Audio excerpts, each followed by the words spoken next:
Chair recognizes the gentleman from Georgia, Mr. Johnson, for 5 minutes. Thank you, Mr. Chairman. Gentlemen, we have before us a rare situation where the Supreme Court has reversed its own earlier decision. And looking at this exclusive but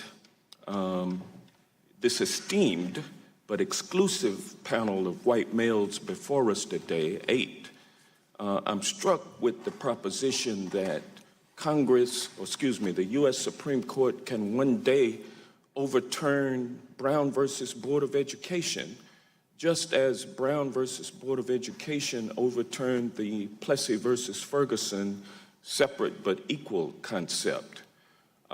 As I ponder the judicial nominees of President Trump, many of whom refused to say that Brown versus Board of Education was correctly decided, it gives me pause, and it should give all of our American people pause to think about what can happen with a U.S. Supreme Court that is improperly stacked with right-wing, bigoted justices.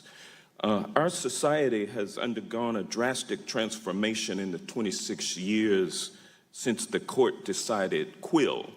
We are now all participants in a connected world that enables us to, among other things, buy products from across the country with the click of a button.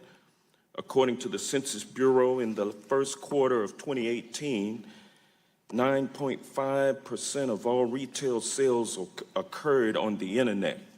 And in the wake of Wayfair, there have been many calls for action by both states and Congress.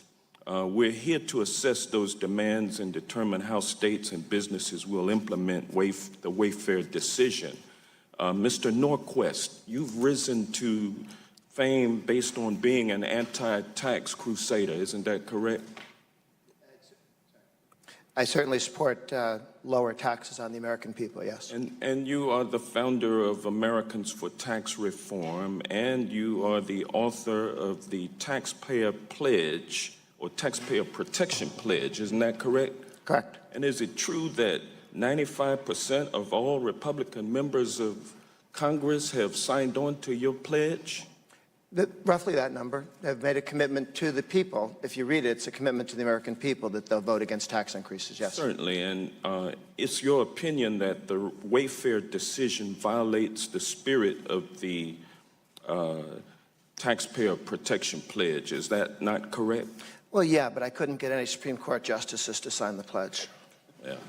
You might be more fortunate in the future if President Trump has his way. Mr. Cleveland, and by the way, Mr. Norquist, you are a member of Mr. Cleveland's organization, ALEC. Is that not correct? Am I? Okay, yes. And I thought you had to be a state legislator, but I'm a supporter. I think ALEC does great work, if that's the question. Well, certainly, and Mr. Cleveland, any organization that seeks to make a difference in this world and be effective has to be properly funded and resourced. Isn't that correct? I would suspect, although I suspect there also is many people who have very little funding and make a huge difference in this world. Well, ALEC is very well funded. ALEC is very well funded. Your lips to God's ears, sir. And most of ALEC's money comes from corporate memberships. Isn't that correct? I honestly couldn't tell you the exact breakdown. We are funded like most nonprofit, nonpartisan organizations, individuals, state legislators, corporations, and foundations. But most of your money comes from corporations, isn't that correct?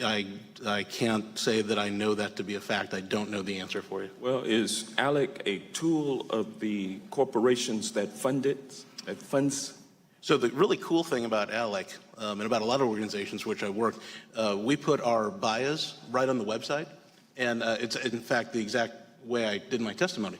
So we are a tool of our legislator members, including Mr. Bramble, who all believe in limited government, lesser taxes, and federalism. And you went through those three themes earlier. Yes, sir. And I definitely understand what ALEC is about.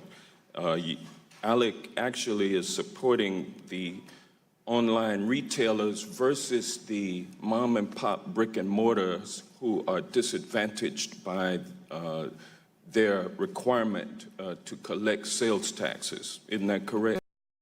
No, not at all. If you heard the testimony in my comments that I've submitted written, that's not at all our position. Our position is to have simplified systems so everyone can understand it. I believe everyone should know when they're going to be taxed, what taxes are owed. I believe merchants should be equally as clear in that. I believe in, I'm crazy old school, I believe in no taxation without representation.